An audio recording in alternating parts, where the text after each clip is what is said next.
Este es el video podcast Háblelo con tranquilidad, el espacio que nutre a la industria alimentaria. Bienvenidos a un nuevo episodio de Háblelo con tranquilidad, el podcast de la Cámara de Industria Alimentaria de Costa Rica, donde buscamos ser ese puente entre los temas relevantes y actuales de nuestra industria y los expertos. Mi nombre es Elizabeth Valverde, gerente de Asuntos Corporativos de Nestlé para Costa Rica, miembro de Junta Directiva de esta Cámara y también líder de la Comisión de Sostenibilidad. Como lo hablamos en nuestro primer podcast, estamos en una serie de episodios dedicados a temas de sostenibilidad. Ya hablamos de por qué la sostenibilidad es un buen negocio y hoy vamos a hablar de un tema que no deja de ser controversial, los empaques y envases en la industria alimentaria, que muchas veces son duramente criticados, pero que también hoy vamos a conversar sobre las bondades y beneficios que tienen para los alimentos. Para eso tengo yo dos expertos acá conmigo. Primero tengo a Marcy González. Ella es tecnóloga de alimentos del Centro de Investigación y Tecnología de Alimentos de la Universidad de Costa Rica, CITA. Y también tengo a Héctor Granados, quien es ingeniero ambiental, experto en temas de economía circular de la Cooperativa de Productores de Leche Dos Pinos. Bienvenidos. Muchísimas gracias. Vamos directo al tema. Y quiero iniciar con Marcy en este caso. Desde la perspectiva de tecnología y de inocuidad, ¿qué rol cumplen los empaques en la industria de alimentos? En este caso, los empaques tienen un papel protagonista en lo que es la calidad, la inocuidad y la vida útil de los alimentos. ¿Por qué? Primero, porque sirve de barrera física contra maltrato. Podemos tener el ejemplo de las papas tostadas, que nosotros lo colocamos en un empaque con aire o con una estructura para evitar que esas papas se quiebren cuando llega al consumidor. También podemos tener el ejemplo, ya en lo que tiene que ver más con inocuidad, la parte de barrera física hacia el exterior. Nosotros no sabemos por dónde va a pasar ese alimento y es importante que haya una barrera que lo proteja tanto de agua como de tierra, polvo, algún otro contaminante que pueda haber en el ambiente. Y tenemos hasta la parte de innovación, que ya hay empaques inteligentes que le ayudan hasta el consumidor, también en la parte de información, cuándo ese producto es apto para consumir y cuándo no. Ahora con todo ese tema de regulaciones, en el tema de alérgenos, por ejemplo, es un vínculo de información muy importante entre el consumidor y la empresa, donde la empresa hace declaraciones o pone en sus ingredientes cosas importantes que el consumidor tiene que tener en cuenta. Hasta la forma de uso, que a veces lo tomamos, ¿verdad? A la ligera y ya las empresas están diciéndole a la persona cuál es la mejor forma de uso de ese producto, ya sea congelado o la forma de almacenarlo. A veces leemos mantener en un lugar fresco, ¿verdad? Entonces, ese tipo de información también es muy importante para el consumidor. Entonces, de ahí los empaques, de ahí cómo nosotros nos proyectamos como empresa hacia el consumidor, hacia la sociedad y mantenemos lo que es la vida útil y la composición de ese alimento a través del empaque. De hecho, Marcy, cuando hablábamos de este podcast y de cómo abordarlo, la pregunta que nos surgió ¿es posible un mundo sin empaques en la industria de alimentos? Ya de por sí, la conceptualización de una industria de alimentos traía un empaque, ¿verdad? Porque si nos remontamos a lo que llamamos el padre de la tecnología de alimentos, que fue Pasteur, Pasteur ya hizo una pasteurización conceptualizando que ese producto que ya había sido tratado térmicamente, ¿verdad? Iba a tener un empaque. Entonces, si nos remontamos a qué es ingeniería de alimentos y tecnología de alimentos, ¿verdad? Ya viene conceptualizado un empaque adentro, porque justamente es esta industria o esta disciplina que le ayuda a los consumidores a obtener su producto. Hay productos que se podrían comercializar sin empaque, por supuesto, ¿verdad? Tenemos el caso de las frutas y los vegetales, que en nuestro país, que lo tenemos tan a la mano, gracias a Dios, ¿verdad? Eso hace que nosotros podamos tenerlo en un supermercado sin ningún empaque. Me gustaba mucho cuando te escuchaba porque es una visión muy objetiva realmente del tema. Y nosotros siempre desde la Cámara lo que decimos es que el problema no son los empaques, sino la gestión que se haga de ese empaque después de que cada consumidor utiliza ese producto, ¿verdad? Y ahí es donde entran temas de corresponsabilidad también de su usuario final, de las empresas y demás. Y eso me da paso a las próximas preguntas que tengo, que son para ambos, pero quiero iniciar con Héctor en este caso.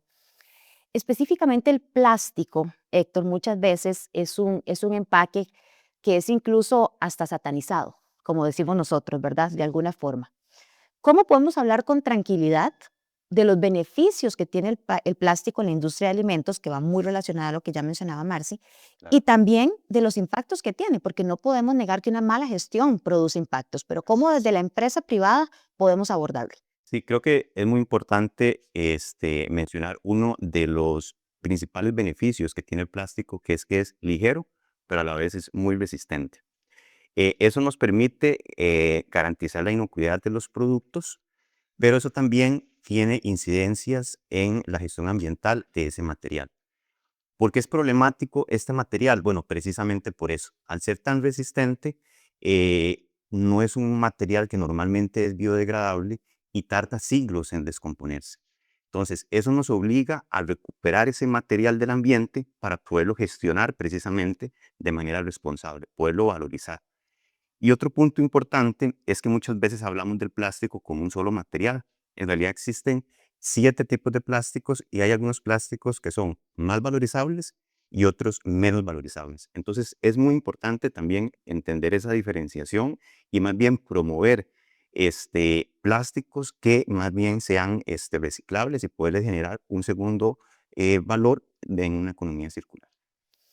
Ahora que te escuchaba, Héctor, y recordando también cómo está compuesto los agremiados de la Cámara, y no sé si ustedes lo sabían, pero en la industria de alimentos de Costa Rica más del 90% de las empresas son pymes.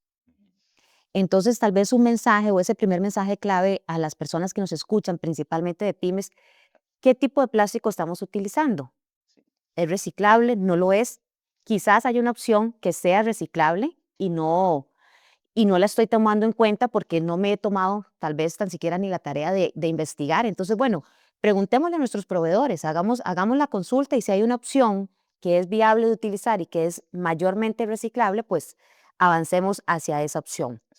Esta pregunta va para ambos, como les decía. ¿Cuáles son los principales desafíos que enfrenta Costa Rica en la gestión de empaques postconsumo? Tal vez iniciamos con Marci y después vamos con Héctor.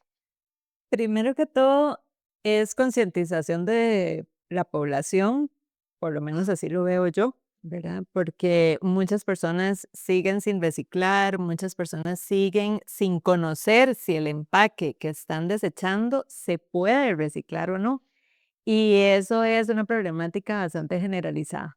A pesar de que como país se ha hecho un esfuerzo, porque se ha hecho un esfuerzo de tener centros de reciclaje, recolección de desechos valorizables, muchas personas todavía no lo hacen.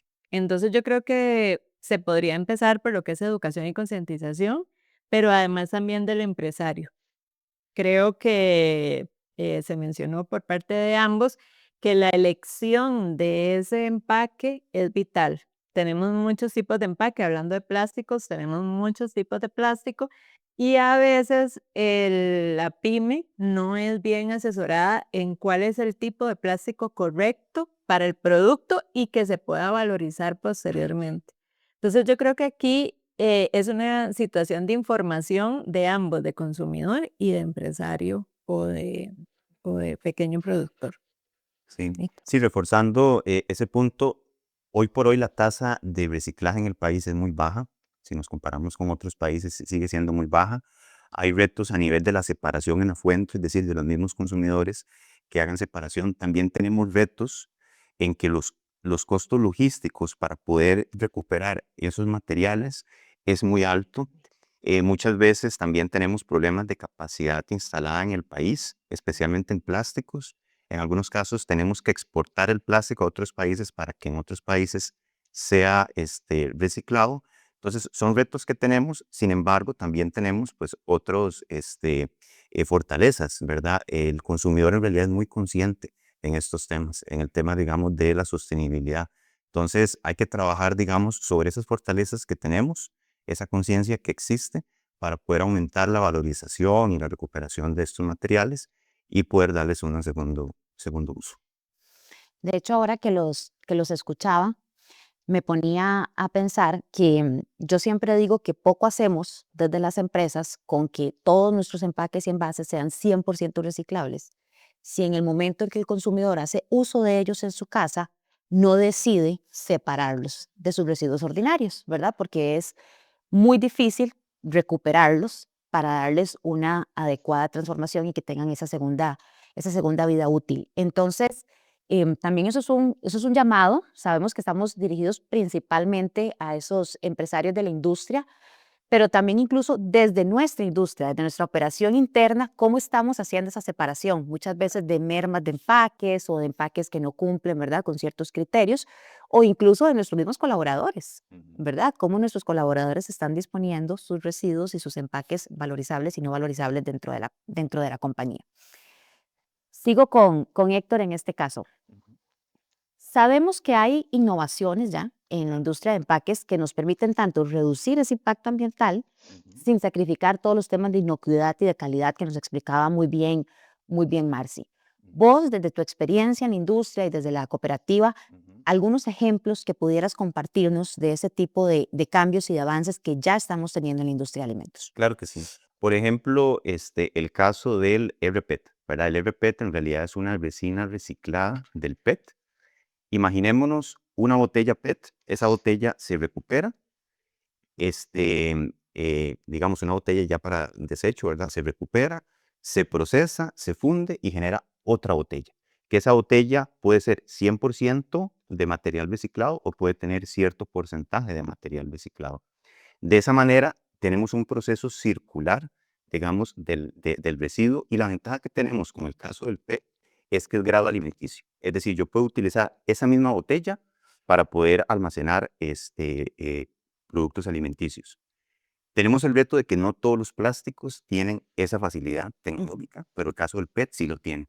En el caso de Dos Pinos, el 97% de las botellas PET que colocamos en el mercado son de resinas recicladas, ¿verdad? Entonces tenemos también ahí un avance importante y vamos con miras a llegar a un 100%. Em, qué otras alternativas también tenemos? Algo muy sencillo que es reducción, por ejemplo, de gramajes, sin poner en riesgo, ¿verdad?, la inocuidad de los productos. Muchas veces, reduciendo mínimamente el tamaño del empaque, podemos generar un impacto significativo en la cantidad de residuos que llegan al mercado. Por poner un ejemplo, en el caso de Dos Pinos, el año pasado logramos cuantificar 218 toneladas de empaques evitados solamente por proyectos de ecodiseño, que consistían en reducir este tamaño de tapas de otros empaques, o sustituir, digamos, empaques más sostenibles, menos sostenibles por más sostenibles. Logramos ese logro. Y también la retornabilidad, ¿verdad? Que hay empresas que también tienen ese tipo, digamos, de iniciativas donde retornan, digamos, la botella. Son algunos ejemplos, existen otros que podemos ampliar más adelante. De hecho, ahora que te escuchaba, Héctor, recordaba un ejemplo que también de alguna manera lo mencioné en el primer podcast que tuvimos, y es que a lo interno de Nestlé, al ser una transnacional, muchas veces las solicitudes, perdón, vienen desde nuestra casa matriz, donde simplemente hay un target que cumplir a una fecha específica. La estrategia de cómo alcanzarlo depende de cada mercado. En algún momento llegó el target de reducir en un 30% el uso de plástico virgen, justo al 2030. ¿Cómo lo vamos a hacer? Cada mercado tiene que ver de acuerdo a su realidad de, digamos, de operación, cómo hacerlo. Y justamente lo que se hizo fue algo súper sencillo, ver qué tanto podríamos reducir el tamaño de ciertos empaques, sobre todo aquellos que no son tan fácilmente reciclables, sin afectar la inocuidad y la calidad de los alimentos. Y empezó a hacerse en todos los sobres de nuestras sopas y consomés y demás deshidratados que utilizan un tipo de empaque polilaminado que es bien complejo. Y se logró reducir 120 toneladas anuales de plástico virgen. Y justo lo hablábamos en el primer podcast con un impacto financiero importantísimo de ahorro para la compañía, ¿verdad? Entonces también es verlo en doble vía cómo va esto. Ahorita vuelvo con Héctor, pero Marci, me surge una duda. Ese pequeño empresario de las pymes que nos está escuchando, que quizás dice, bueno, me interesa este tema, quisiera saber, tener más información. Yo sé que obviamente desde el CITA ustedes son expertos y tienen muchísima investigación y demás. ¿Hay alguna fuente donde podamos remitirlos, algún tipo de página informativa? Esto no estaba en guión. Si no se te ocurre ahorita, podemos después, tal vez como, pero yo sé que ahora hay muchas herramientas, incluso de uso gratuito, donde por lo menos pudieran entrar, investigar, consultar, no sé. Sí, en ese caso, nosotros lo que primero hacemos es tratar de que el pequeño productor, ¿verdad? Tenga muy claro cuál es la característica o qué es lo que quiere conservar, cuál es la barrera que quiere evitar en un alimento para nosotros poder tener una guía de qué empaque es el correcto a utilizar. Yo no sé si ustedes han visto, pero por ejemplo, por dar un ejemplo, mermeladas, ustedes las pueden encontrar en vidrio, en Dollpack, en Ujú. plástico. Hay muchas opciones al respecto. Entonces, también todo tiene que ver desde la imagen que usted quiera presentar. Generalmente las mermeladas que vienen en vidrio, que son más elegantes y que, o más artesanales, ¿verdad? Ese tipo de cosas, entonces va desde la imagen hasta la característica del producto que usted quiere lograr preservar y la barrera que usted necesita. Porque también los empaques son, ¿verdad? Todo un mundo, pero entonces hay barrera para el oxígeno, hay barrera para la luz, hay barrera para la humedad. Entonces, todo ese tipo de cosas hay que tenerlas en cuenta a la hora de hacer el producto y elegir ese empaque. Y después, justamente las empresas que hacen empaques, ellos tienen diseños para cada tipo de producto. Entonces, dependiendo al final lo que usted quiera tratar de preservar, ellos asesoran en cuál es el mejor empaque. Igual hay empresas que ahora se están especializando en empaques sostenibles, donde usted puede solicitar una asesoría o puede pedir, por ejemplo, deme una bolsa plástica que tenga una barrera contra la humedad, porque yo no quiero que mi galletita se humedezca y entonces yo ocupo esta barrera. Entonces ellos también ayudan en todo este proceso. Entonces, mi primer consejo sería ese, ver exactamente cuál es la imagen que queremos proyectar y las características que queremos conservar y averigüemos con los diferentes proveedores de empaque cuál es la mejor solución que nosotros podamos tener. Y de ahí valorar el tema de sostenibilidad en la elección del empaque. Muchas gracias, Marci. Ahora conversábamos, Héctor, sobre que realmente el tema de la gestión de los empaques postconsumo no es un tema donde la responsabilidad puede ser de un solo actor. O sea, realmente, y a mí me gusta usar el término corresponsabilidad, donde todos tenemos, ¿verdad?, una responsabilidad compartida para la gestión correcta de esos empaques. ¿Qué alianzas o colaboraciones exitosas han tenido ustedes desde la cooperativa con diferentes sectores, sean públicos, privados, que vos decís funciona, si ese modelo pudiéramos escalarlo, sería muy exitoso? Claro, ¿Y qué se necesita para que esas alianzas pues realmente generen un impacto aún mayor del que ya generan? claro, claro. Bueno, en Dos Pinos tenemos bastante experiencia en ese tipo de alianzas público-privadas o privadas-privadas. En el caso, por ejemplo, del programa Reciclados, el programa de pupitres, digamos, de Dos Pinos, trabajamos en alianza con el Ministerio de Educación Pública y también con el Ministerio de Justicia y Paz. Lo que hacemos es que el polialuminio, que es un subproducto del proceso de reciclaje del Tetra Pak, lo transformamos en láminas de polialuminio. Estas láminas es uno de los insumos para fabricar los pupitres que son fabricados en cárceles del Ministerio de Justicia. Estos pupitres posteriormente se entregan a centros educativos. Eh, Obviamente acá, además de estas instituciones públicas, trabajamos de la mano con Empaque Santana, que es el que realiza el proceso de reciclaje, y también con Tetra Pak como proveedor, digamos, de el empaque. Tenemos otros ejemplos, por ejemplo, Costa Rica Recupera, que son empresas del sector bebidas, que nos aliamos para aumentar la tasa de recuperación del plástico, buscar alternativas para disminuir su impacto ambiental y también pues generar incidencia a nivel, digamos, de modificación cultural, ¿verdad? De ojalá a los consumidores para que puedan hacer una mejor separación. También tenemos proyectos muy interesantes como lo que es la Ecomóvil, ¿verdad? Que en le forma parte también, ¿verdad? Los De esa compañeros. alianza, sí, es súper importante. ¿Por qué? Bueno, además de la Ecomóvil también tenemos el programa de recipientes Walmart con la Alianza Empresarial para la Sostenibilidad, que el enfoque es muy parecido, en el cual le brindamos una alternativa al consumidor para que pueda enviar los empaques desde sus casas y poder transformarlos para poder reciclarlos. Algo importante es que en ambas iniciativas, ¿verdad? Ecomóvil, que trabajamos principalmente en automercados, y la Alianza Empresarial para la Sostenibilidad, donde trabajamos en Walmart, lo que hacemos es que recuperamos el material, pero no solo por recuperarlo, sino que lo reciclamos, ¿verdad? Y desde un punto de vista de economía circular le damos un valor, digamos, a ese material. Entonces, esas son, digamos, esas alianzas donde Dos Pinos tiene experiencia, ¿verdad? En temas de recuperación de empaques. Y es muy importante tener una estrecha comunicación entre todos los aliados, ¿verdad? A la hora de tomar decisiones, siempre buscamos ampliarnos también, ir creciendo, no quedarnos donde estamos. Obviamente hay temas de presupuestos, hay temas, digamos, también de capacidades, pero siempre, digamos, lo más importante es esa comunicación, y lo importante también es que todas las empresas que están dentro de esas alianzas por cuenta propia, queremos, ¿verdad? Un mundo más sostenible y queremos generar menos impacto con los empaques que estamos utilizando. Gracias, Héctor. Ahora que te estaba escuchando, pensaba en las pymes, porque ese es el foco que nosotros desde la Comisión de Sostenibilidad de CASIA tenemos, y es cómo ayudamos a que esas pymes avancen para avanzar como industria. Sí. Quizás desde su pyme usted no pueda en este momento decir, bueno, yo voy a subvencionar, llamémoslo de alguna forma, ¿verdad? Un espacio de infraestructura para recuperación de empaques, porque puede tener un costo financiero alto que en este momento quizás no puedo asumir.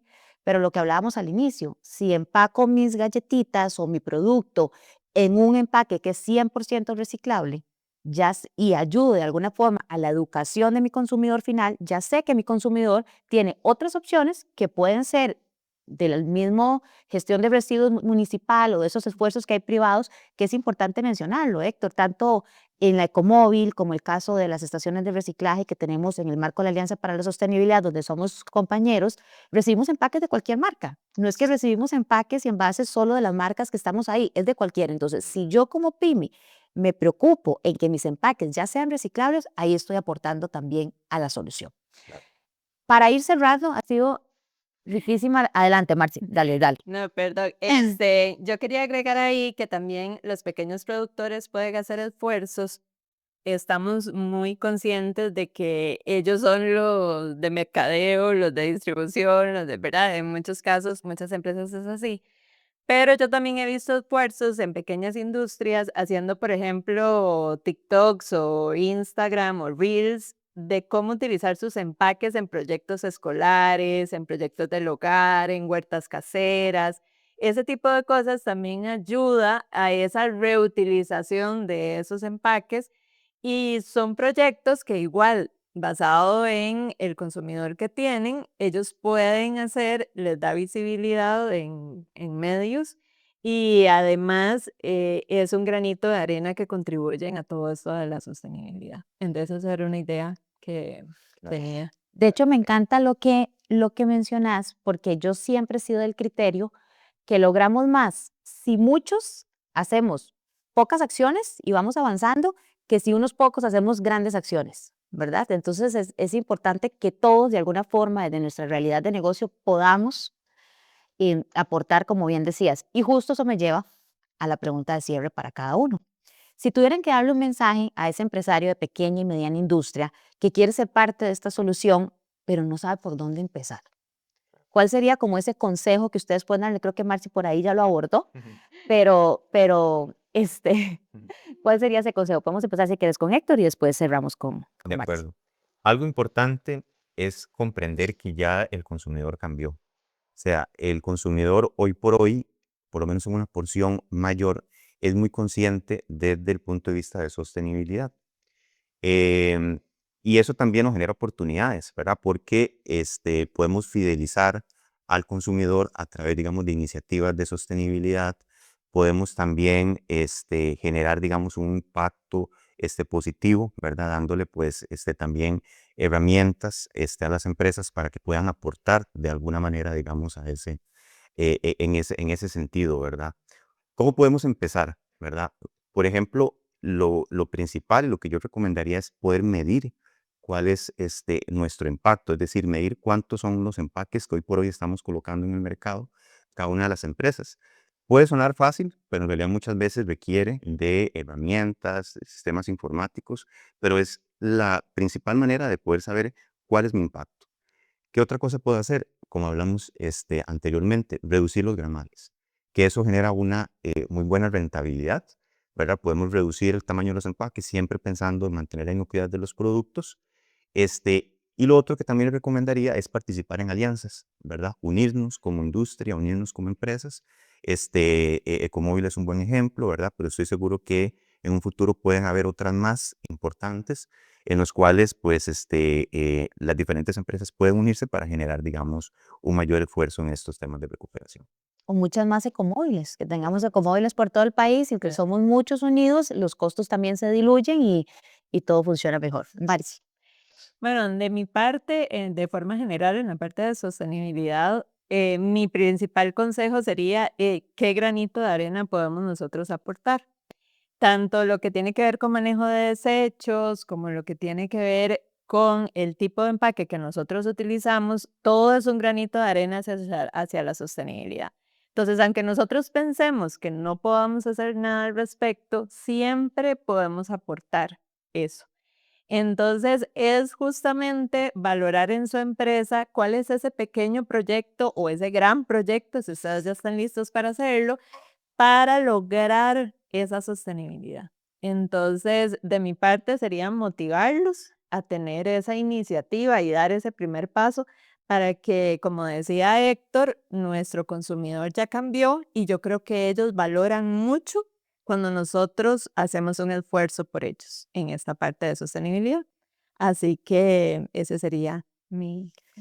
Muchísimas gracias a ambos, gracias también a usted que nos acompañó. Creo que nos llevamos 3 mensajes valiosísimos. Primero, son necesarios los empaques en la industria de alimentos para la inocuidad, para la preservación, pero debemos de buscar estrategias de cómo nuestros empaques son más sostenibles y generan un menor impacto en el ambiente.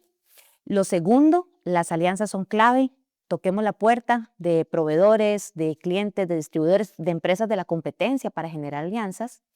Y lo tercero es que todos, independientemente del tamaño de nuestra empresa, podemos generar alguna acción. Para cerrar, solamente comentarles que después del podcast inicial que tuvimos sobre qué es sostenibilidad y por qué es un buen negocio, hemos recibido muchísimos comentarios de empresarios interesados en que tengamos un taller para abordar este tema y para idealmente iniciar el 2026 en ese camino más sostenible de nuestros negocios. Pronto les vamos a estar haciendo llegar la información desde CASIA para que usted pueda inscribirse, para que pueda venir a este taller que vamos a estar iniciando con una evaluación muy sencilla de dónde está su empresa y cuáles son esos pequeños cambios que puede iniciar para avanzar en este camino que no es un fin, sino realmente es una nueva forma de hacer negocios. Muchas gracias. Este es el video podcast, háblelo con tranquilidad.